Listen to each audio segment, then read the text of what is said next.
Alright, here's what's going on. This all started back in February 2015. I had a guy, I posted an ad that I'm looking for a 9.9 to a 15 horsepower motor. So this guy sends me this picture. Pretty nice. So I can't remember if he said it was his brother's or at his brother's. Said he wanted $300 for it. Then he sends me these pictures. And you gotta admit, that's a pretty damn nice looking motor. And I was thinking, $300? Sounds good to me. Okay. So I said, let me know what he wants for it. I just got a call from someone with a 15 horsepower for $300. Says, okay. Jump forward to April 2nd, 2015. I sent him a text because I saw his ad on Craigslist. Said, you still got it? After he saw my ad, he put up an ad. He put, sorry I missed your call, but yes, I still have it. I have not shown it yet. I show it on Monday. So I asked him, does it run good? I want a dependable motor to take my family on my boat. He tells me it ran before and it's been in the garage for about 2.5 years. Of course, he's giving me the impression that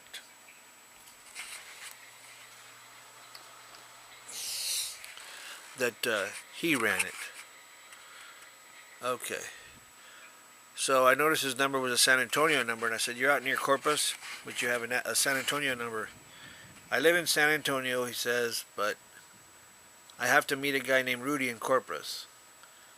I asked him again, so the motor's in San Antonio. He says it's in Bishop. I'll text you if I don't sell it on Monday. I said, well, I'm very interested and I have the money now. Bird in the hand and all, you know. I get off work at 1 tomorrow. He says, but the motor's in Bishop. I said 150 miles. You're selling it or selling it for someone else? Just curious. No, it's mine. If it was in San Antonio, I would meet you first. I'll bring it on Tuesday if I don't sell it in Corpus. And I said, that's just it. I'm trying to buy it before you sell it. Didn't you offer to me first back in February? Grin. He says, it's just a 300 mile round trip and I work until Saturday. Are you willing to drive to Bishop and meet my brother? If yes, I will. I would have to call my brother to see if he's available. I said, sure, I'm driving that far. I said, sure, if I'm driving that far, I'll head to Corpus to see my buddy Nick Meyer of Breakaway Tackle. I'll try calling my bro. And I said, okay. That's actually at 10:30 p.m. Following day, I said, see if your bro can get me a picture of the plate with the model number of the motor. I want to check if my prop will fit it. I actually wanted the serial number so that I could run it through Texas Parks and Wildlife. He says, okay. And I said, I have 2 completely different props, both Johnson. Plus, with the numbers, I can download the manual. He sends me the serial number and the model number. I'm not showing you the serial number, but the model number is a 15 horsepower model number.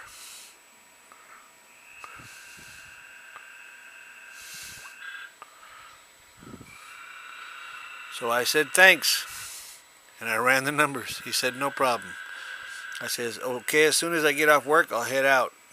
I'll get the address from you then. He says, okay. I just found out that my brother went to Rockport, so maybe I can go visit him. He says, cool. I'm headed out. I just need an address and probably your brother's phone number to let him know when I'm there.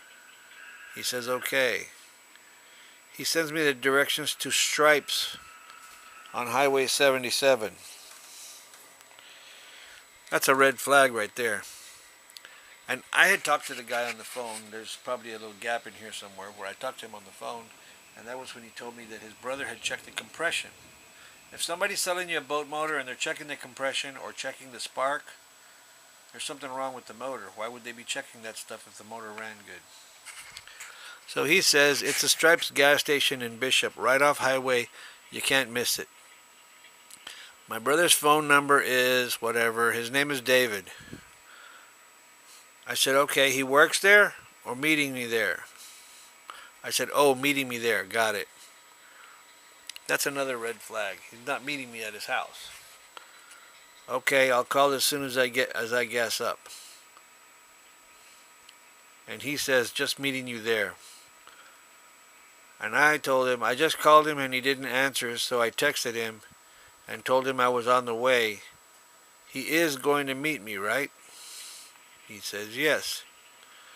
And then I said, we're cool. He just texted me back. Awesome.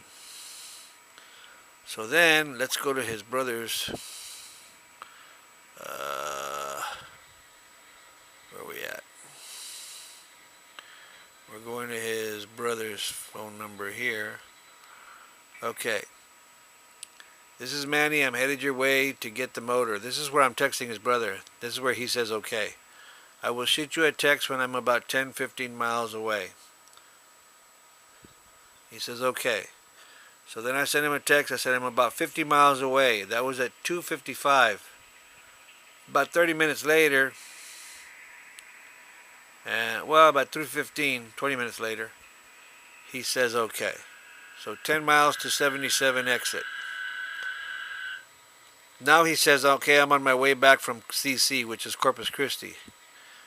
So then I told him, I'm at Stripes now at 3:50. Okay, got stuck in traffic on the way. 3:54, what are you driving? White Blazer. Okay. So I sent him an ETA. He says 15 minutes at 4:15, whatever, 4:19. 4:30, he says loading motor. He showed up almost at 5 o'clock.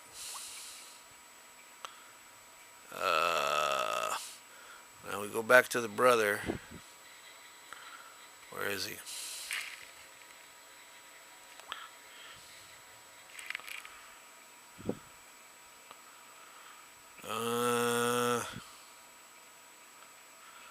It's at 4 o'clock. I sent a message. I said, I'm here waiting on your brother to get back from Corpus Christi. He says, okay. Then he asked me, what's his ETA? I said, I had no idea. He says, I'll text him. So I said, it's cool. He says he's on the way. That's at 4:04. At 4:06, I said, I'll let you know if he doesn't show up. 4:17, he says, okay. So after 4:54, I'm with his brother. We're messing with him. And I sent him a text says, is he going to show up? What, are y'all just effing with me? And then he texts me, I'll call him. And then he called me. Well, we were just messing with him. But at 5:03, I'm texting him my address. He says, got it, so that he can bring me the propeller. He says, I told him I'm about 1.5 hours away from home. He says, okay, see you around 8 p.m. This has been going on since 1 p.m. So 7:30, I'm home. He says he's nearby, and I said, me too. Well, when he gets here with the prop and sees that I'm about to test the motor, he mumbles something about his fuel being low while his truck is parked in my driveway and running. I don't know why he didn't just turn it off if his fuel was low. Well, when he comes walking past our Firebird and sees that I have the motor on the stand with the gas can hooked up and the hose hooked up, but I haven't tested it yet, that's when he jumped in his truck and hauled butt.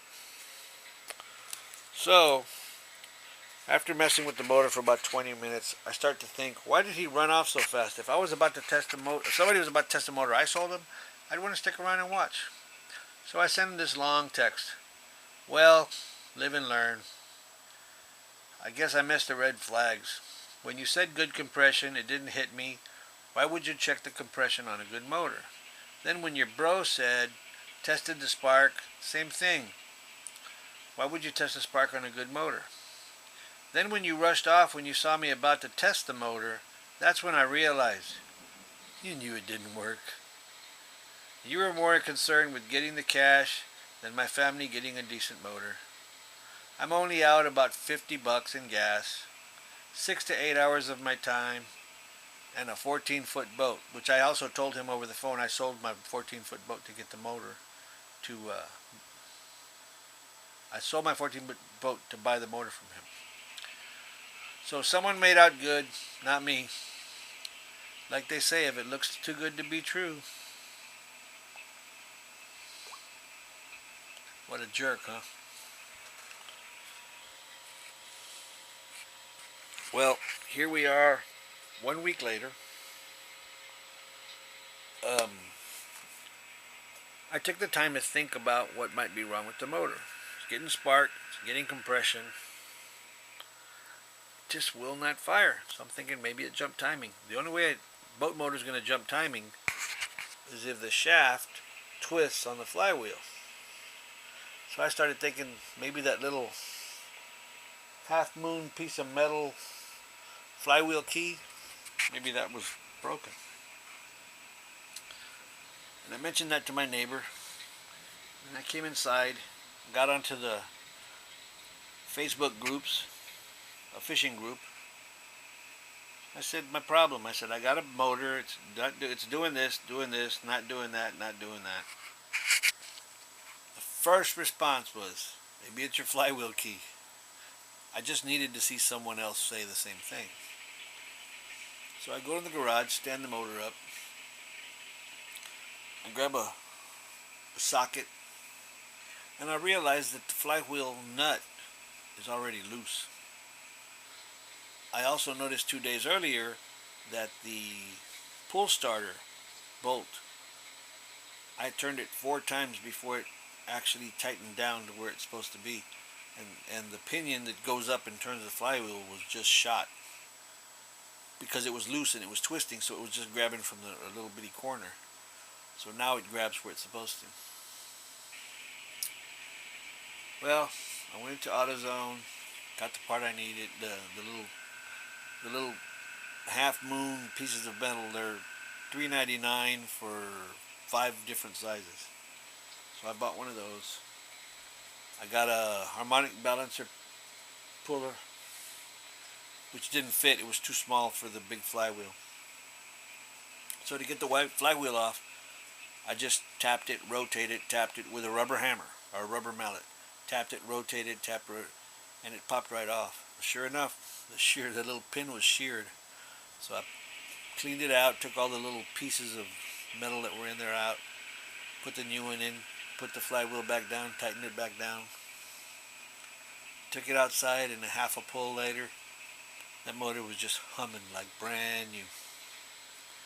So they thought they screwed me, but they actually screwed themselves, because they sold me a 9.9, which turned out to be a 15 horsepower, and it runs like it's brand new. Live and learn, buddy. Live and learn. Doesn't always turn out this good.